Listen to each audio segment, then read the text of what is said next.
The Manhattan skyline glittered against the night like a constellation brought down to earth, but Blake Everett couldn't see it. Not anymore. The 42-year-old tech mogul stood by the floor-to-ceiling windows of his penthouse, sensing rather than seeing the city that had helped build his fortune. The accident 3 years ago had taken his sight, but in a twisted way, it had given him something else, an uncanny ability to sense people's true intentions. "Mr. Everett, Ms. Carter has arrived. She's waiting in the living room," announced his assistant through the intercom. Blake straightened his custom Tom Ford suit and ran a hand over his face, feeling the shadow of stubble beneath his fingers. Tomorrow was supposed to be the pinnacle of his social redemption, his wedding to Vanessa Carter, Boston socialite and daughter of one of the most influential families on the East Coast. The perfect match, everyone said. The blind billionaire and the beautiful philanthropist. If only they knew. "Tell her I'll be right there," Blake replied, reaching for his walking cane, a necessary prop for maintaining appearances.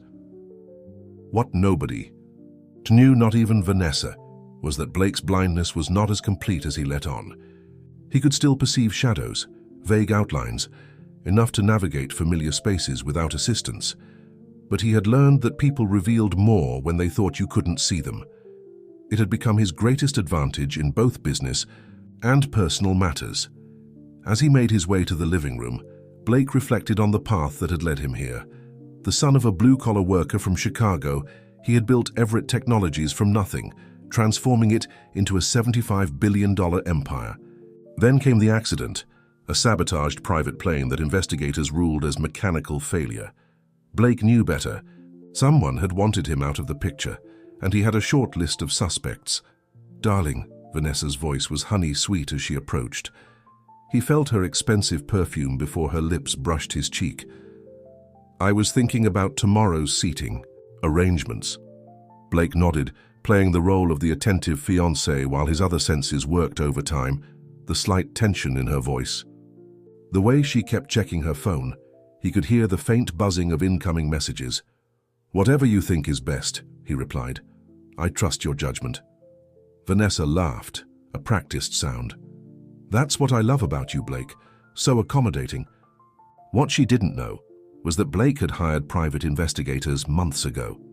He had recordings of her conversations with Robert Sullivan, his chief business rival and former friend, plans to access his technology patents, strategies to manipulate his board of directors, and ultimately, a scheme to take control of Everett Technologies.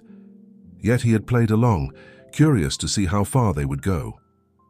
Tomorrow would have been the culmination of their plan, a wedding that would give Vanessa legal access to his personal affairs. "I should get going. Big day tomorrow," Vanessa said, gathering her designer handbag. "Beauty sleep and all that." "Of course," Blake smiled. "I can't wait to make you Mrs. Everett." After she left, Blake loosened his tie and poured himself 2 fingers of bourbon. The amber liquid burned pleasantly as he swallowed. "Jarvis, play the latest surveillance audio," he commanded his AI system, named after the fictional assistant from his favorite comics. "Yes, sir," the AI responded. Playing recording from today, 2:15 p.m., Sullivan Industries." Robert Sullivan's gravelly voice filled the room. "Everything's in place. After the wedding, we'll have 6 months to transfer the patents.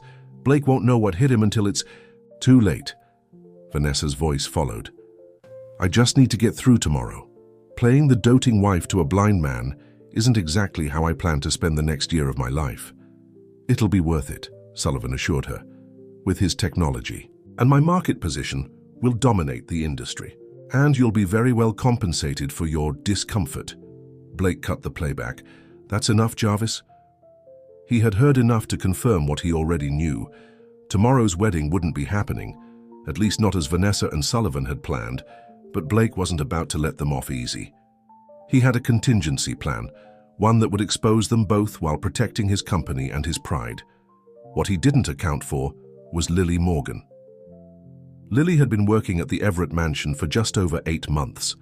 At 28, she was one of the newer staff members, hired to help manage the household affairs after Blake's previous assistant left unexpectedly. Quiet and efficient, She had a way of anticipating needs before they were voiced, a quality Blake particularly appreciated. Unknown to Lily, Blake had noticed more about her than she realized, the way she hummed softly while organizing files, how she always left fresh flowers in his office, placing them precisely where the morning sun would enhance their scent, the gentle way she guided him when visitors were present, never making him feel incapable or pitiable. On the night before the wedding, as Blake finalized his plans to expose Vanessa and Sullivan, Jarvis alerted him to an urgent situation. "Sir, Miss Carter's assistant just called. Miss Carter will not be attending the wedding tomorrow. She has allegedly left the country with Mr. Sullivan on his private jet." Blake stood perfectly still, processing this information. While he had expected betrayal, he hadn't anticipated such a public humiliation. 400 guests would be arriving at St. Patrick's Cathedral tomorrow afternoon, expecting to witness the society wedding of the year. "When did they leave?" Blake asked, his voice eerily calm. "Approximately 2 hours ago. Their flight plan indicates the Cayman Islands as their destination." Blake laughed bitterly. "Of course.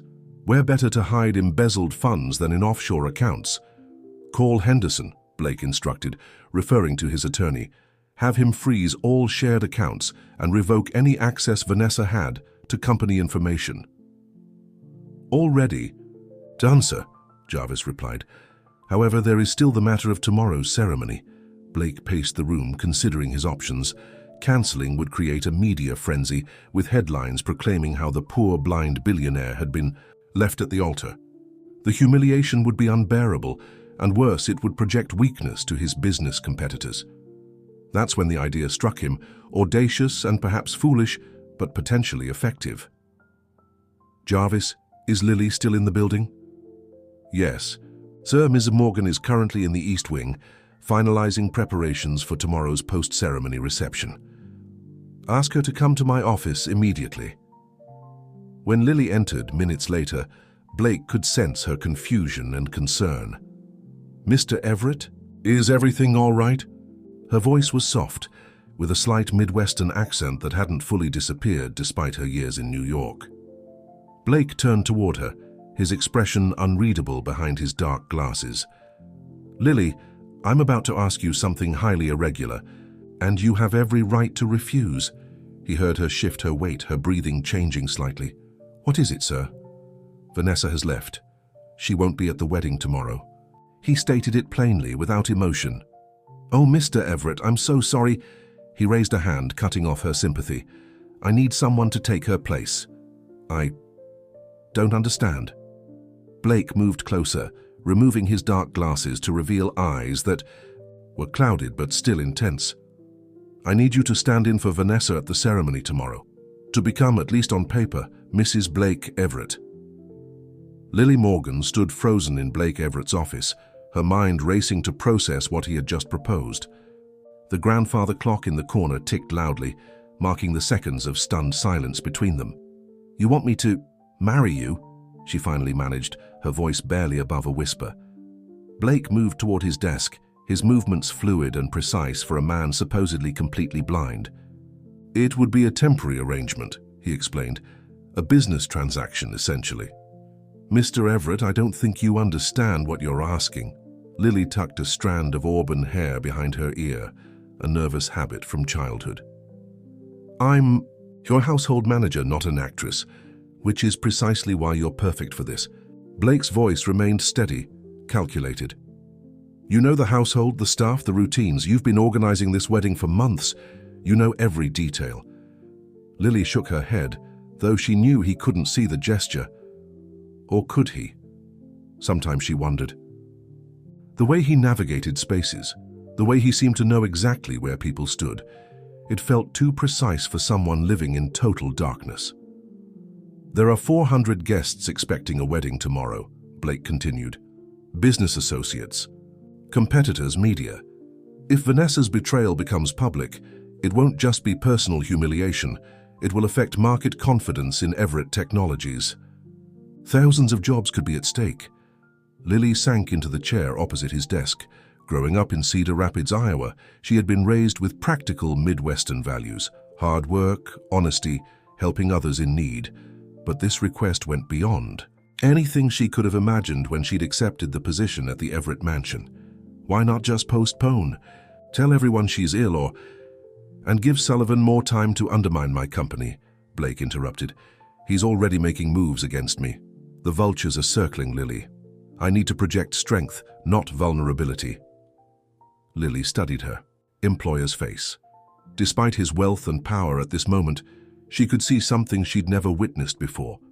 A crack in his carefully constructed armor. Behind the confidence and control, there was genuine concern, perhaps even fear. What exactly would this involve? She asked cautiously. Blake seemed to relax slightly, sensing her wavering resistance. The ceremony proceeds as planned. You wear Vanessa's dress, you're approximately the same size. We exchange vows, sign the legal documents, make a brief appearance at the reception, and that's it. And after?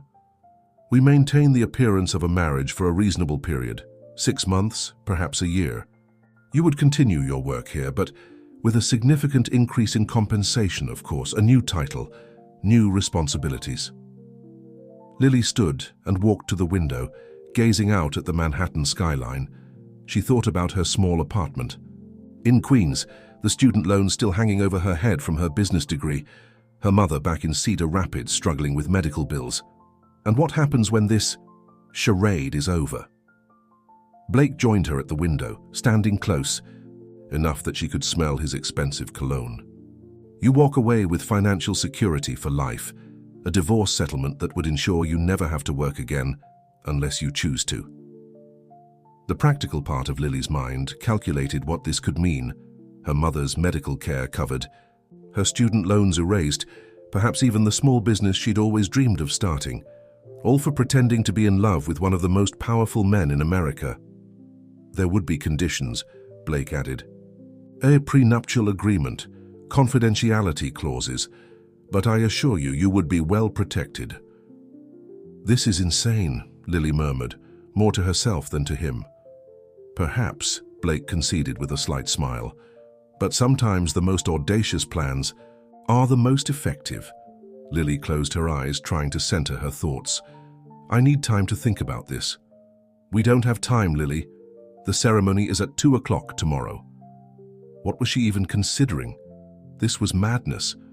Yet something in her, perhaps the part that had always yearned for more than the predictable path her life had taken, was intrigued by the proposition. Not just for the money, but for the sheer audacity of it. If I agreed to this, she said slowly, I would need guarantees.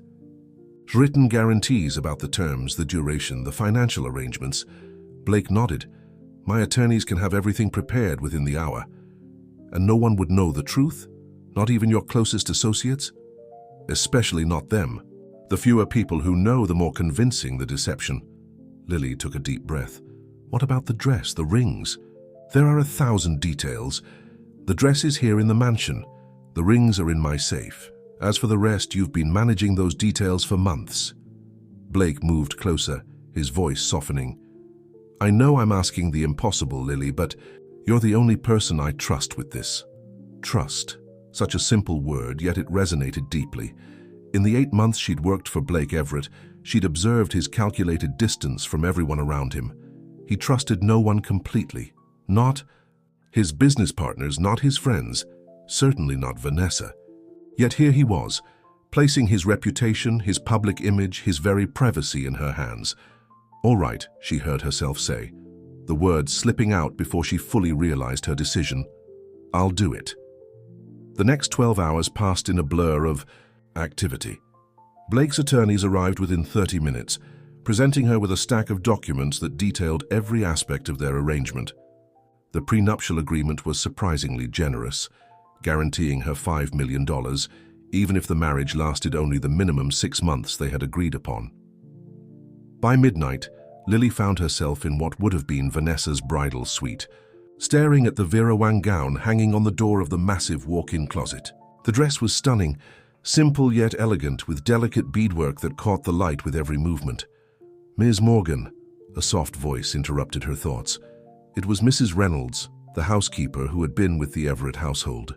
For over 2 decades. Would you like some tea? It might help you sleep. Lily turned, wondering if the older woman suspected anything. Yes, thank you, that would be lovely. As Mrs. Reynolds prepared the tea, Lily noticed her curious glances. It's a strange turn of events, isn't it? The housekeeper finally said. Lily's heart raced. What do you mean? Ms. Carter leaving so suddenly, and Mr. Everett asking you to manage everything in her absence. Mrs. Reynolds smiled gently. He's always had great confidence in you, you know, more than in most people who've worked here. Relief washed over Lily. So the staff had been told she was simply managing the crisis, not becoming the bride. Blake had been thorough in controlling the narrative. It's just temporary, Lily said, the words holding more truth than Mrs. Reynolds could know, until everything settles down. After the housekeeper left, Lily sipped her tea and tried to quiet her racing thoughts. What had she agreed to? Was she really going to stand before hundreds of New York's elite tomorrow and pledge herself to a man she barely knew? A man who saw her as nothing more than a convenient solution to a public relations problem? Her phone buzzed with a text message. Everything is prepared. The car will pick you up at 1 p.m. Thank you, Lily. B.E. Formal, businesslike. A reminder that this was, at its core, a transaction. Yet as she finally drifted off to sleep in the luxurious suite that should have been Vanessa's, Lily couldn't help but wonder about the man behind the message. The Blake Everett the world knew was brilliant, ruthless, always in control. But in those brief moments in his office, when he'd removed his dark glasses and revealed his clouded eyes, she'd glimpsed something else, a vulnerability he kept hidden from everyone else. What other secrets was he hiding? And what had she gotten herself into by agreeing to become, even temporarily, Mrs. Blake Everett? Morning arrived with harsh reality. Lily awoke to a team of stylists entering the suite, ready to transform her into the bride everyone expected to see. As they worked on her hair and makeup, she stared at her reflection in the mirror, hardly recognizing the elegant woman emerging under their skilled hands. "You look nervous," said the makeup artist, applying a final touch of blush. "Every bride is on her wedding day. If only she knew." At precisely 1 p.m., Lily stood in the entrance hall of the Everett mansion, the weight of the Vera Wang gown both physical and symbolic. The dress fit almost perfectly, requiring only minor adjustments that had been made overnight. In her hands she held a bouquet of white roses and lily of the valley, flowers she herself had ordered weeks ago for another woman. Blake's personal assistant, Michael Chen, approached her with an encouraging smile. "The car is ready, Miss Morgan. Mr. Everett is already at the cathedral." He lowered his voice. "He wanted me to give you this." He handed her a small velvet box. Inside was a delicate diamond bracelet with a note that simply read, "Thank you for your courage, B." It was the first personal gesture in what had so far felt like a carefully orchestrated business arrangement.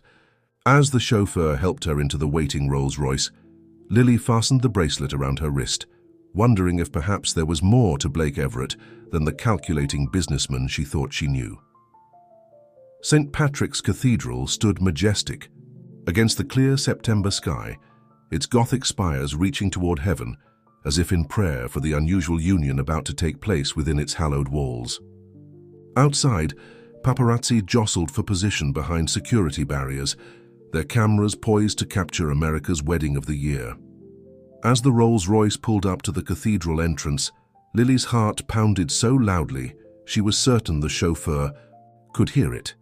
She clutched the bouquet tightly, her knuckles white beneath her satin gloves. "We've arrived, Miss Morgan," the chauffeur announced, opening her door and offering his hand. Lily took a deep breath. "This is it," she whispered to herself. "No turning back now." The cathedral's massive doors opened, and Lily was immediately surrounded by a flurry of activity. Wedding planners with headsets, photographers adjusting their equipment, Blake's personal security teams scanning the perimeter. Michael, Blake's assistant, appeared at her side. "Everything is proceeding according to plan," he murmured, guiding her to a small antechamber where she would wait until the ceremony began. "The guests are seated. Mr. Everett is in position." You'll walk down the aisle in exactly 15 minutes. Lily nodded, unable to form words. The reality of what she was about to do crashed over her like a tidal wave.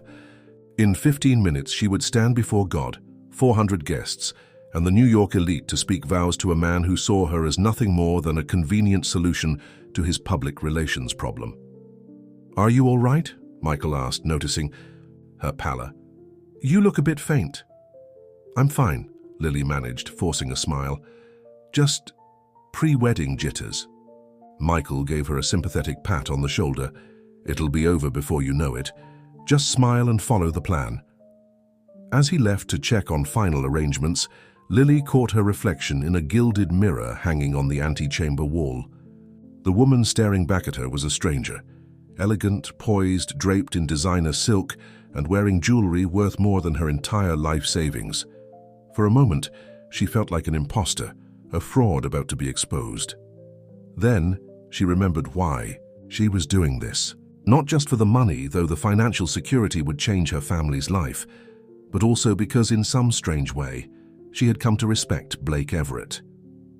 Beneath his calculated exterior was a man who had overcome incredible obstacles, who had built an empire through sheer determination and brilliance.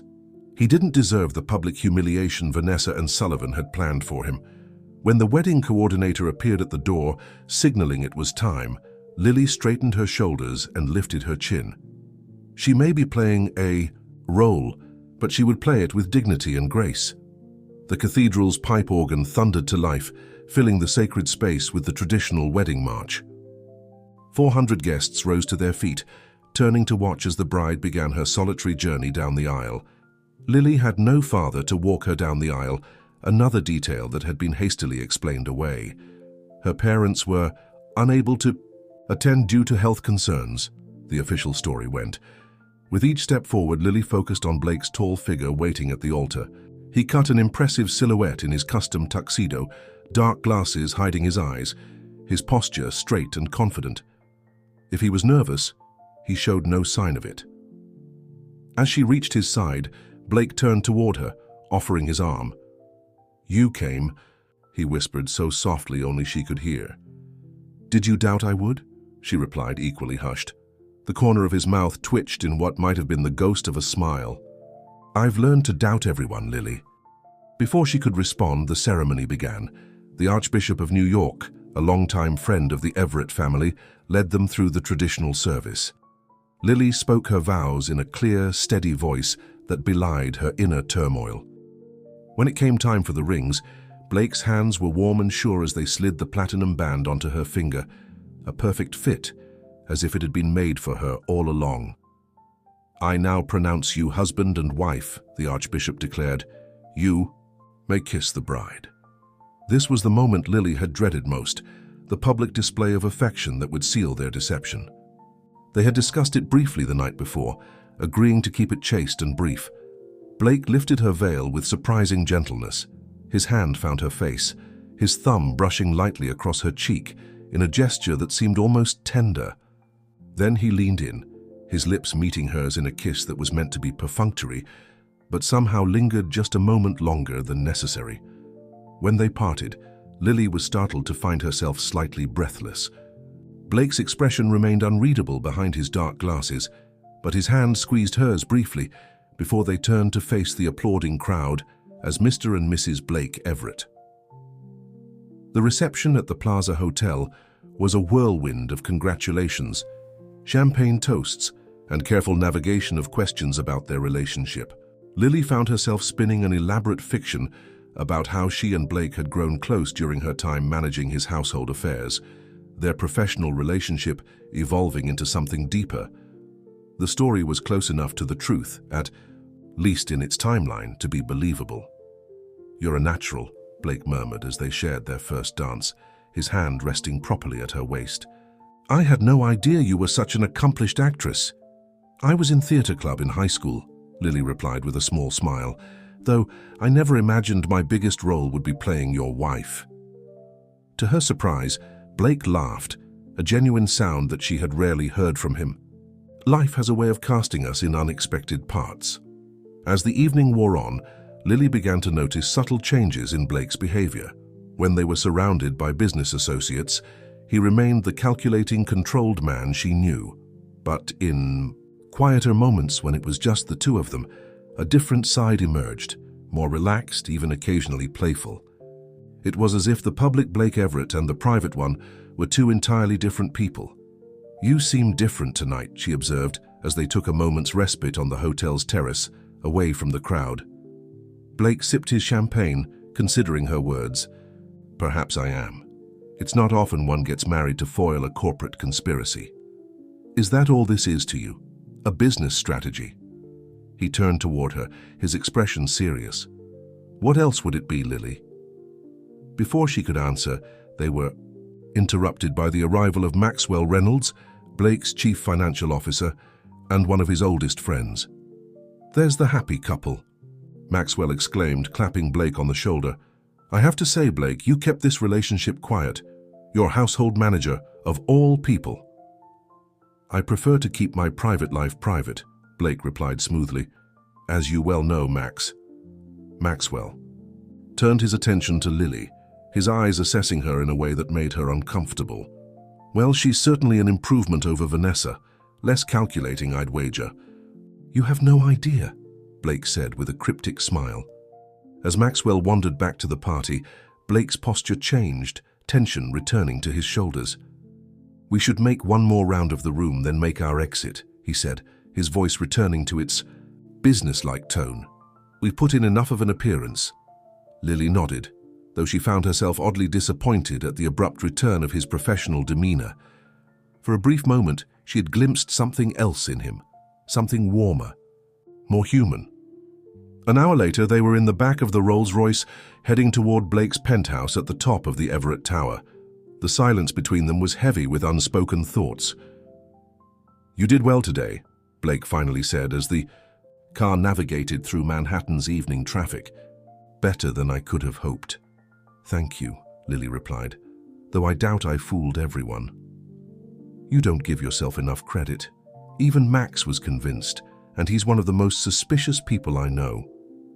Blake loosened his bow tie with a sigh of relief. "There's something I need to tell you now that we're officially married." Lily turned toward him, curious. "What is it?" "My blindness," he said after a moment's hesitation. "It's not as complete as I've led people to believe." Though she had suspected as much, hearing him confirm it was startling. "You can see?" "Partially. I lost central vision in the accident, but I retain some peripheral vision.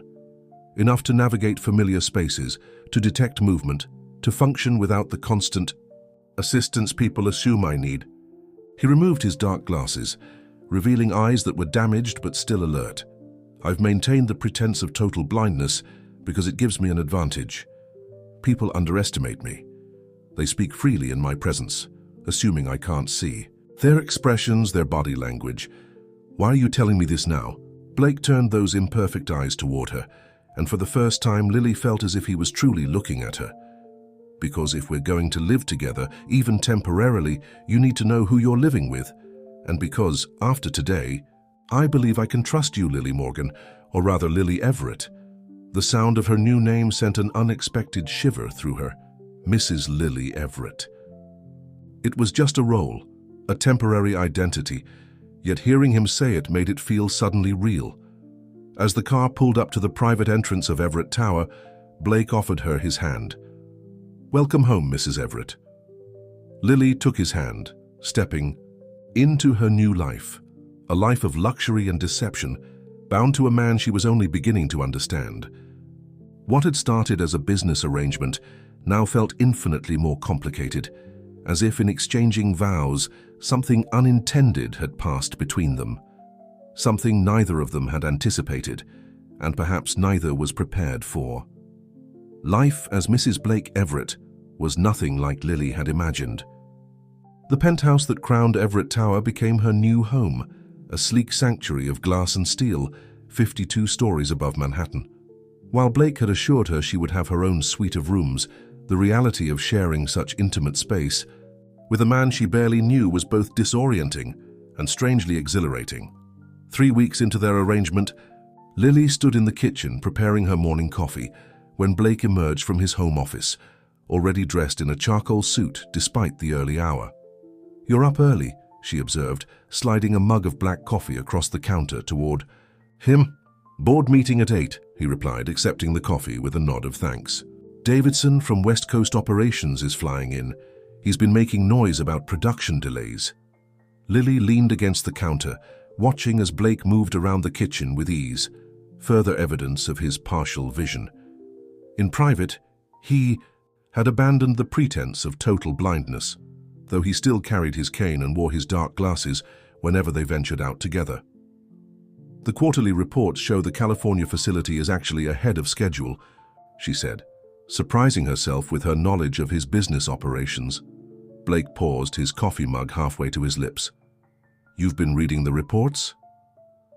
"I found them on the server while organizing your files," Lily admitted. "I hope—" "That's not overstepping." A slow smile spread across his face. "Not at all. In fact, I'm impressed." He took a seat at the kitchen island, gesturing for her to join him. "What else did you notice?" Something had shifted between them in recent days. What had begun as a coldly transactional relationship was evolving into something resembling partnership. Each morning they shared breakfast and discussed the day ahead. Each evening they debriefed over dinner, exchanging observations about his business associates, the market trends, the latest moves from Sullivan Industries. Lily found herself drawn into Blake's world, fascinated by the complex chess game of corporate politics he navigated daily. Her business degree, which had seemed so theoretical before, now provided her with insights that Blake surprisingly valued. "Sullivan's making another play for Keller Technologies," she noted, referring to a small biotech firm that Everett Technologies had been courting for acquisition. There was an article in the Financial Times this morning. Blake's expression darkened. Robert never could generate his own ideas. Always had to take mine. The mention of Robert Sullivan inevitably led to thoughts of Vanessa. Though Blake rarely spoke of her betrayal, Lily knew the wound was still fresh. Tabloids had been full of photographs of the couple in the Cayman Islands, their secret relationship now public knowledge. The story had generated considerable sympathy. For Blake, the abandoned groom who had found love with his unassuming household manager. The PR team had crafted their narrative masterfully. Blake was portrayed as the resilient visionary who had overcome personal tragedy to find unexpected happiness. Lily's background, daughter of a schoolteacher from Iowa, worked her way through college, dedicated to caring for her ailing mother, made her the perfect American sweetheart. The public ate it up, and Everett Technologies' stock had actually risen in the weeks following their wedding. "We have the charity gala tonight," Lily reminded him as he prepared to leave. "The Children's Hospital fundraiser." Blake nodded, checking his watch. "I'll be back by 6. Wear the blue gown, the one with the silver beading. It photographs well." Such instructions no longer bothered Lily. She had embraced her role as Mrs. Everett with unexpected ease, learning to navigate the social demands of being married to one of New York's most prominent businessmen. She attended charity functions, hosted dinner parties, gave carefully scripted interviews to select media outlets, all while maintaining the fiction of their whirlwind romance. What surprised her most was how comfortable it had become. The lies felt less like lies each time she told them. Sometimes, caught in the middle of describing how Blake had proposed during a private dinner at his vineyard in Napa Valley, she almost believed it herself. Later that evening, as they rode in the back seat of the Rolls-Royce toward the charity gala, Lily found herself studying Blake's profile in the passing streetlights. The strong jaw, the hint of grey at his temples, the subtle scar near his right eyebrow, a remnant of the accident that had nearly taken his life. She had memorized every detail of his face, could sketch it from memory if asked. "You're staring," he said without turning, a smile playing at the corner of his mouth. "Just making sure your tie is straight," she replied lightly. "Can't have." "America's most eligible bachelor." "Former bachelor," he corrected. "Former bachelor looking disheveled." Blake turned toward her, his imperfect eyes finding hers with surprising accuracy. "You look beautiful tonight, Lily." The compliment, unexpected and seemingly genuine, sent warmth spreading through her chest. Thank you. The gala was being held at the Metropolitan Museum of Art, its grand steps illuminated by thousands of candles in glass hurricanes. Photographers lined the red carpet, calling out to arriving celebrities and socialites. When the Everett's car pulled up, the flashes intensified. "Ready?" Blake asked, squeezing her hand briefly. Lily nodded, summoning her practiced smile as the car door opened. Blake emerged first, then extended his hand to help her out, playing the attentive husband perfectly. They posed briefly for photographs, Blake's arm protectively around her waist, before ascending the steps to the museum entrance. Inside, the great hall had been transformed into an elegant reception area. Crystal chandeliers cast a warm glow over the space, while string musicians played softly from a corner. New York's elite circulated with champagne flutes, wearing diamonds and designer labels worth more than the GDP of small nations. "Blake, darling!" A statuesque blonde in a crimson Versace gown approached, air-kissing Blake's cheeks. "And this must be the mysterious Lily we've all been hearing about." "Alexandra," Blake greeted her. "Yes, my wife Lily. Lily, this is Alexandra Huntington, chairwoman of the Children's Hospital Board." Alexandra assessed Lily with shrewd eyes. "Well, you certainly are nothing like what we expected for Blake. After Vanessa, we all assumed his next wife would be another what exactly?" Blake interrupted, his tone pleasant but with an edge. Alexandra laughed lightly. "Another socialite, of course, but I must say this is so much more interesting. The reclusive tech genius and the girl next door." She leaned in conspiratorially. "The tabloids are eating it up." As they moved through the crowd, Lily became aware of the subtle scrutiny she was under. These people had known Blake for years, had expected to see him married to Vanessa Carter, Boston socialite, daughter of a banking dynasty, polished and perfect. Instead, they were confronted with Lily Morgan from Cedar Rapids, Iowa, an outsider, in their world of old money and older names, yet Blake seemed oblivious to their judgment, or perhaps simply indifferent to it. He kept Lily close, introducing her to business associates and friends with genuine pride in his voice. When he spoke of her, it was with such conviction that even Lily almost believed their love story. "You're quite the actor," she murmured as they shared a brief moment alone between introductions. "I almost believe you're in love with me." Something flickered across Blake's face, an emotion Lily couldn't quite identify. "Perhaps I missed my calling," he replied, his voice unusually soft. Their moment was interrupted by a commotion near the entrance. Heads turned, conversations paused, and a ripple of shocked whispers spread through the crowd. Vanessa Carter had arrived. She stood in the doorway, resplendent in a white Dior gown that seemed designed to evoke bridal imagery. Her blonde hair was swept into an elegant updo, diamonds glittering at her throat and wrists. Even from across the room, Lily could see the calculated challenge in her stance. Blake went still beside her, his body tensing. "Well," he said quietly, "this is unexpected." "What is she doing here?" Lily whispered, her heart racing. "I thought she was still in the Caymans." "Apparently not." Blake's voice was controlled, but Lily could sense the anger beneath. "Stay, close to me." As Vanessa made her entrance, the crowd parted before her like the Red Sea. She moved with practiced grace, acknowledging acquaintances with regal nods, her gaze fixed on the spot where Blake and Lily stood. "Blake," she purred, when she reached them, ignoring Lily completely. "You look well." "Vanessa," Blake's tone was arctic. "I'm surprised to see you here." "I'm still on the hospital board," she replied with a casual shrug. "I couldn't miss our biggest fundraiser of the year." Her eyes flicked dismissively over. "Lily, and this must be your replacement." Lily felt Blake's hand tighten on her waist. "My wife," he corrected firmly. "Lily, this is Vanessa Carter." "Oh, we don't need introductions," Vanessa said with a brittle laugh. "I'm sure Lily knows exactly who I am. After all, she was organizing our wedding just a few months ago, weren't you, dear?" The calculated cruelty of the remark made Lily flinch. Around them she could sense people listening, hungry for scandal. "Yes, I was," Lily replied, finding her voice. "And I remember how particular you were about the seating arrangements. You wanted to be sure you were positioned next to Robert. Sullivan at the reception. I suppose that makes more sense now.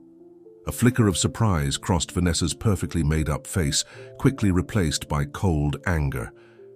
How quaint. She bites. She turned her attention back to Blake. I need to speak. With you. Privately. Anything you have to say to me can be said in front of my wife, Blake replied. Vanessa's smile tightened. I'm sure, but this is about Robert. And your company. She lowered her voice. He's making his move, Blake. Tonight. Lily felt Blake stiffen beside her. What move? Not here. Vanessa glanced around meaningfully.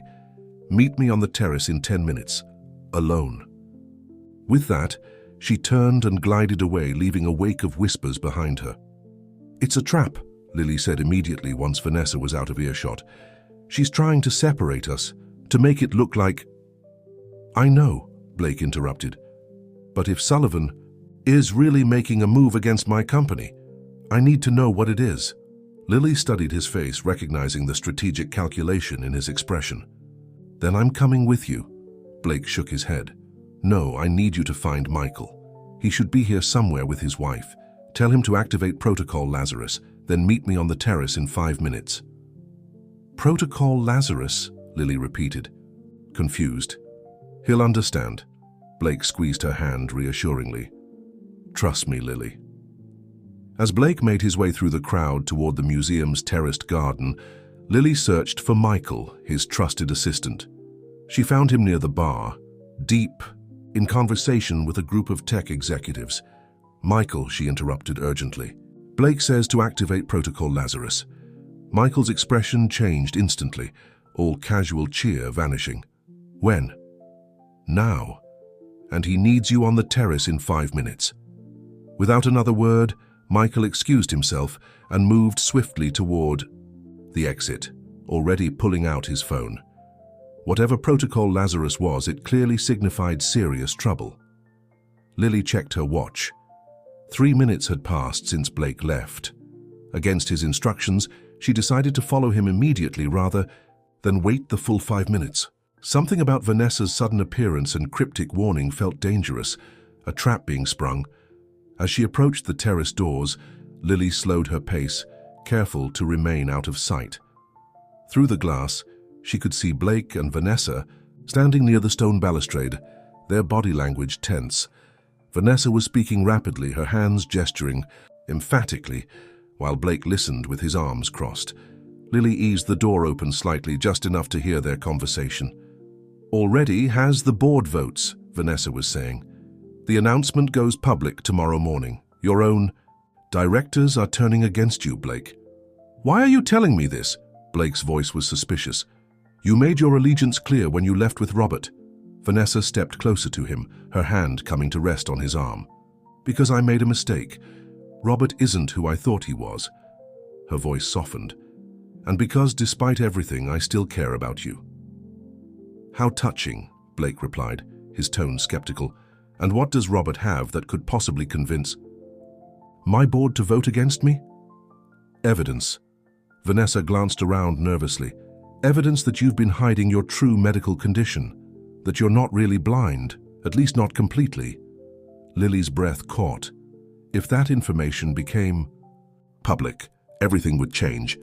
Blake's careful image, the sympathy that had helped him weather so many challenges, the very foundation of much of his business strategy, all of it would crumble. And where did Robert get this evidence? Blake asked, his voice dangerously calm. From me, Vanessa admitted. I've known for months, Blake. I saw you one night moving around your study without your cane, reading documents without your special equipment. She sighed dramatically. I told Robert in a moment of anger after we fought. I never thought he'd use it like this. And now you've had a change of heart.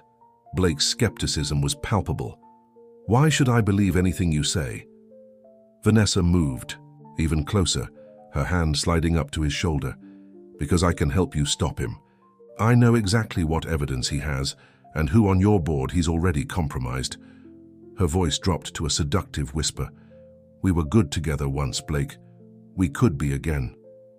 And then, As Lily watched in horror, Vanessa rose on her tiptoes and pressed her lips to Blake's. For one terrible moment, he didn't pull away. Lily felt as if the world had suddenly stopped spinning. The sight of Vanessa's lips on Blake's sent a wave of unexpected pain through her chest.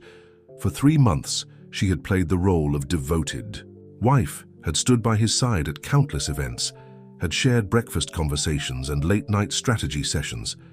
Somewhere along the way, the line between pretense and reality had blurred. But now, watching Blake with Vanessa, the truth crashed down upon her with stunning clarity. This was all still a business arrangement, nothing more. Just as she was about to retreat, unable to watch any longer, Blake firmly pushed Vanessa away. "Enough," he said, his voice cold. "Whatever game you and Robert are playing, I'm not interested." Vanessa's seductive smile hardened into something uglier. "It's not a game, Blake. Robert has the evidence and he's going to use it. By this time tomorrow, your carefully constructed image will be in tatters. Blind tech genius revealed as fraud. Can you imagine the headlines?" "What I can imagine," Blake replied slowly, "is that you're desperate. Sullivan Enterprises is failing. Your stock has dropped 30% in the last quarter. Your much-anticipated product launch was a disaster." He adjusted his cufflinks with casual precision. "You need me more than I need you." Lily felt a surge of satisfaction at Blake's calm dismissal, but it was short-lived. As if sensing her presence, Vanessa's gaze suddenly shifted to the partially open door where Lily stood. "Well, well," Vanessa drawled, her red lips curving into a malicious smile. "Looks like the little housefrau couldn't stay away." She raised her voice. "Come join us, Lily dear. We were just discussing how your husband has been lying to the world for years." Caught, Lily had no choice but to step fully onto the terrace. She kept her chin high, refusing to be intimidated by Vanessa's predatory gaze or Blake's unreadable expression. "I already know about Blake's condition," she said, moving to stand beside him. "Did you really think he wouldn't tell his own wife?" Vanessa's confidence faltered momentarily before she recovered. How sweet. He's confiding in the help now. She turned back to Blake. "Do you really think this charade fools anyone? Everyone knows she's just a convenient replacement after I left you at the altar." "Is that what you tell yourself?" Blake asked, his voice dangerously soft. "That I needed a replacement? That I couldn't possibly have moved on?" He reached for Lily's hand, interlacing their fingers in a gesture that felt both protective and possessive. "The truth is, Vanessa, you did me a favor when you left. You cleared the way for something real." Vanessa's composure cracked further, her eyes narrowing. "You expect me to believe you actually care for this nobody? Please, I know you, Blake. You're incapable of genuine emotion. Everything is strategy with you." Blake's grip on Lily's hand tightened slightly. "You never knew me at all."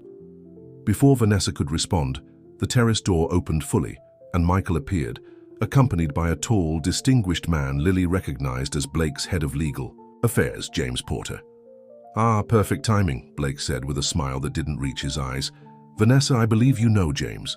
Vanessa's gaze darted between the men, uncertainty replacing her previous confidence. "What is this?" "This," Blake said calmly, "is Protocol Lazarus, named after the biblical figure who rose from the dead. Appropriate, don't you think?" James stepped forward, a leather portfolio in his hands.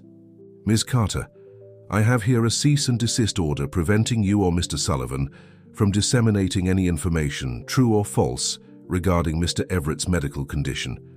Additionally, I have documentation of your involvement in industrial espionage against Everett Technologies during your engagement to Mr. Everett." Vanessa's face drained of color. "You're bluffing." "I never bluff," Blake replied. "Every meeting you had with Robert during our engagement was documented. Every file you accessed on my private server was tracked. Every call you made from within my home was recorded." His smile was glacial. "I knew what you were from the beginning, Vanessa. I just needed to understand the full extent of your betrayal." Michael stepped forward, offering his phone to Blake. "Sir, the board is assembled on the conference call as requested. They're awaiting your statement." Blake nodded, taking the phone. "Ladies and gentlemen of the board," he began, his voice clear and authoritative. "I appreciate you joining this emergency session. As you may have heard, Robert Sullivan is planning to release information about my medical condition tomorrow morning. He paused, his hand still firmly holding Lily's. "I'd like to address this directly. Following my accident 3 years ago, I lost significant vision. However, through extensive therapy and medical treatment, I have regained limited peripheral vision. I chose to keep this private for personal reasons, not to deceive shareholders or manipulate public opinion." Lily watched Blake with growing admiration as he continued, "I'm prepared to release my full medical records to the board and make a public statement tomorrow morning. Additionally, our legal team has prepared documentation of Sullivan's illegal attempts to access proprietary Everett Technologies information through his relationship with Vanessa Carter." Vanessa made a strangled sound of protest, but Blake continued smoothly. "I suggest we move immediately to file an injunction against Sullivan Industries and prepare for potential litigation. James has the details and will brief you fully." He paused, listening. "Yes, exactly. Thank you for your support." As Blake ended the call, Vanessa's composure completely disintegrated. "You can't do this. Robert will..." "Robert will what?" Blake interrupted. "Deny everything? Throw you under the bus to save himself? That seems most likely." He nodded. To Michael and James, "Please escort Ms. Carter out and ensure security knows she's no longer welcome at any Everett event." As Vanessa was led away, her threats and protests fading into the night, Blake and Lily were left alone on the terrace. The sounds of the gala continued inside: music, laughter, the clink of champagne glasses. But out here, under the stars, a heavy silence fell between them. "You knew," Lily finally said. "You knew she would come back." Blake released her hand, moving to the stone balustrade. "I suspected. Robert's been making obvious moves against my company for weeks. Using Vanessa as bait was predictable. So tonight, all of this, it was another strategy." Lily tried to keep the hurt from her voice. Blake turned to face her, his expression softening. "Not all of it." Lily wasn't sure what to make of that cryptic response. She thought of the moment Vanessa had kissed him, the pain she had felt witnessing it. "Why did you marry me, Blake? Really? There must have been a dozen women in your social circle who would have stepped in, professional actresses you could have hired. Why me?" Blake was quiet for so long that Lily thought he might not answer. When he finally spoke, his voice had lost its usual calculated precision. "Because you were the only one who never looked at me with pity. From the day you started working in my home, you treated me as a man, not a tragedy." He took a step toward her. "And because when you thought I couldn't see you, you were still kind." "What do you mean?" "The fresh flowers in my office, placed where the scent would be strongest, the way you'd describe the weather or the sunset without being asked, knowing I might miss those details. The classical music you'd play softly while organizing my files, always Bach because you'd noticed I worked more efficiently with Bach in the background." Lily felt her cheeks warm. She hadn't realized he'd noticed those small gestures. "I chose you," Blake continued, "because in a world where everyone wants something from me, you were content simply to make my life a little better, expecting nothing in return." The sincerity in his voice made something flutter in Lily's chest. "It's been 3 months," she said quietly. "Our agreement was for 6. "Yes." "What happens when those 6 months are over, Blake?" He moved closer still, close enough that she could see the different shades of gray in his eyes, eyes that were fixed on her with surprising intensity. "That depends." "On what?" "On whether this is still just a business arrangement to you." Lily's breath caught. "And if it's not?" Blake reached out, his fingertips lightly tracing the line of her jaw. "Then perhaps we renegotiate our terms." The intimacy of the gesture sent a shiver through her. "What terms did you have in mind?" "Permanence, for one." His voice was low, barely above a whisper. "No end date, no exit strategy." Lily felt as if her heart had stopped. Are you saying... I'm saying that somewhere between our morning coffee discussions and late-night strategy sessions, between charity galas and board meetings, I stopped pretending, Lily. His hand cupped her cheek fully now. When did you? The question hung between them, laden with possibilities. Lily thought of all the moments over the past 3 months, the casual touches that had begun to linger, the private jokes they shared, the way her pulse quickened whenever he entered a room. She thought of how fiercely protective she had felt seeing Vanessa kissing him, how right it had felt when he'd taken her hand in his. I think, she said slowly, it happened so gradually, I didn't notice until tonight. When I saw Vanessa kiss you, I realized I wasn't just playing a role anymore. I was jealous. Blake's smile was unlike any she had seen before. Open, genuine, almost boyish in its sudden happiness. Good. Good. Yes, good. Because I've been jealous of every man who looks at you for at least 2 months now. It's becoming rather inconvenient. Despite the seriousness of the moment, Lily laughed. Blake Everett? Jealous? I find that hard to believe. Believe it. His expression sobered. I've spent 3 years keeping everyone at a distance, Lily, using my blindness as a shield, reading people's intentions, always suspecting the worst. Then you came along and saw right through me. He shook his head slightly. Do you have any idea how terrifying that is? Almost as terrifying as falling in love with your boss when you're only supposed to be pretending to be his wife, Lily suggested, the words slipping out before she could stop them. Blake went very still. Is that what happened? Lily took a deep breath, knowing there was no going back. Yes. The word had barely left her lips when Blake closed the distance between them, his mouth finding hers with unerring accuracy. Unlike the chaste kiss they had shared at their wedding, this was real. Hungry and tender all at once, his hands cradling her face as if she were something precious. When they finally parted, both slightly breathless, Blake rested his forehead against hers. I should tell you, he murmured, I've made some adjustments to our prenuptial agreement. Lily pulled back slightly, confused by the sudden shift in topic. What do you mean? I had James remove the dissolution clauses. The terms now apply only if we remain married. When did you do this? 2 weeks ago. Blake's smile was slightly sheepish. I believe it was right after you called Senator Harrison's bluff during that dinner party and saved the Westbrook contract. You were magnificent, and I realized I never wanted you to leave. Lily shook her head in wonder. So all this time, while I was busy falling for you and trying to hide it, I was doing exactly the same thing. Blake laughed softly. For a man who prides himself on reading people, I was remarkably blind when it came to you. Perhaps, Lily suggested, that's not such a bad thing. Starting fresh, seeing each other clearly for the first time. Blake nodded, reaching for her hand again. So, Mrs. Everett, shall we return to the gala? I believe we have a marriage to celebrate, this time for real. I'd like that, Lily replied, her smile radiant. But first, she reached up gently, removing his dark glasses. The eyes that met hers were vulnerable but trusting. No more hiding, not from me. Blake's expression softened with tenderness. No more hiding, he agreed.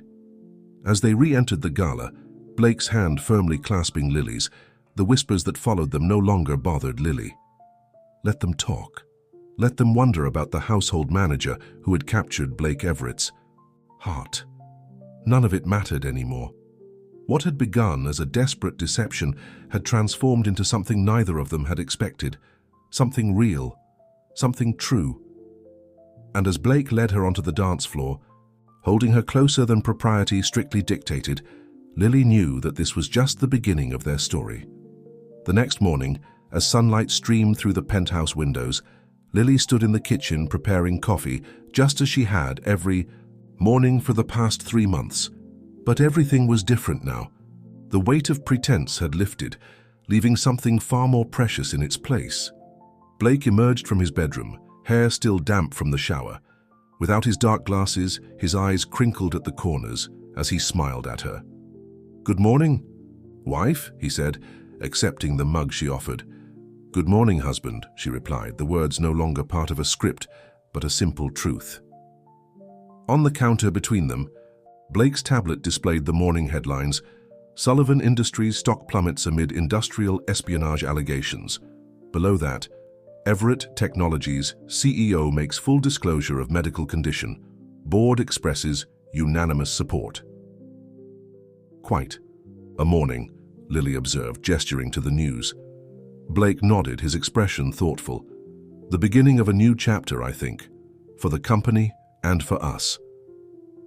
What happens now? Lily asked. Blake set down his coffee mug and reached for her hands. Now we build something together, something real, not just a marriage or a company, but a life. His thumbs traced gentle circles on her wrists. If that's what you want. Lily looked at the man before her, powerful yet vulnerable, brilliant yet still learning to trust. The man she had married for convenience, but had grown to love for reasons she was only beginning to understand. I want that more than anything, she answered simply. 6 months later, Blake and Lily stood together on the terrace of their Napa Valley estate, overlooking rows of grapevines bathed in golden California sunset. Blake had kept his promise of transparency, both with Lily and with the world. His partial vision was now public knowledge, and rather than damaging his reputation, his honesty had strengthened his standing as a visionary leader. Sullivan Industries had never recovered from the scandal. Robert Sullivan had indeed thrown Vanessa under the bus, claiming she had acted alone in her corporate espionage. She had disappeared from New York society, reportedly living in seclusion in Europe. But none of that mattered to Lily anymore. What mattered was the man beside her, whose hand rested comfortably in hers as they watched the sunset. I've been thinking, Blake said, breaking their companionable silence, about expanding the charitable foundation. Lily turned to him, intrigued. In what way? I want to create a program for visually impaired entrepreneurs. Seed funding, mentorship, specialized resources. His expression grew animated as he outlined his vision. There's so much untapped potential out there, people with brilliant ideas who just need someone to believe in them. Lily smiled, recognizing, in his enthusiasm, the man she had fallen in love with. The man who saw possibilities where others saw limitations. I think it's a wonderful idea. You do? Blake's face lit up. I was hoping you'd say that because I want you to run it. Me? Blake, I don't have experience with... You have exactly the experience needed, he interrupted gently. You see, people, Lily, not their limitations or their circumstances, but who they truly are. That's a rare gift. He squeezed her hand. And it's what made me fall in love with you. Lily felt a rush of emotion, still not entirely used to hearing him speak of love so openly. I'll think about it, she promised. That's all I ask. Blake pulled her closer, wrapping his arm around her waist as they watched the last sliver of sun disappear behind the mountains. You know, for a man who spent years hiding in shadows, I've never felt more seen than I do with you. Lily rested, her head against his shoulder, thinking of their improbable journey, from a desperate arrangement born of betrayal to a partnership built on genuine love and trust. What had begun as a charade had become the most authentic relationship either of them had ever known. Do you ever regret it? She asked softly. Marrying me that day? Blake turned to face her fully, his eyes now free of the dark glasses he no longer felt compelled to wear, finding hers with perfect clarity. Marrying you was the best decision I ever made, he said, his voice resonant with certainty. Even if we took a rather unconventional path to get here, Lily laughed. Unconventional is one word for it. I prefer extraordinary, Blake replied, drawing her into his arms. Like the extraordinary woman who agreed to marry a stranger and ended up saving him in ways she never imagined. As his lips met hers, Lily reflected that their story, with all its deceptions and discoveries, its calculated moves and unexpected emotions, had led them exactly where they were meant to be, in each other's arms, finally seeing one another with perfect clarity. Fin de la Historia. Dear listeners, we hope Blake and Lily's emotional journey has touched your heart. Their path from deception to genuine love shows us that sometimes the most unexpected beginnings can lead to the most beautiful endings. If this story of seeing beyond appearances has moved you, we've prepared a special playlist with equally captivating tales that explore the complexities of love and trust. Find it by clicking to your left. Don't forget to subscribe to our channel and like this video if you enjoyed this story. Every day, we bring unique narratives that delve into the human heart's capacity for transformation and connection. Join us in the comments section to share your thoughts on Blake and Lily's journey, and stay tuned for our next emotional adventure. We can't wait to share more stories with you.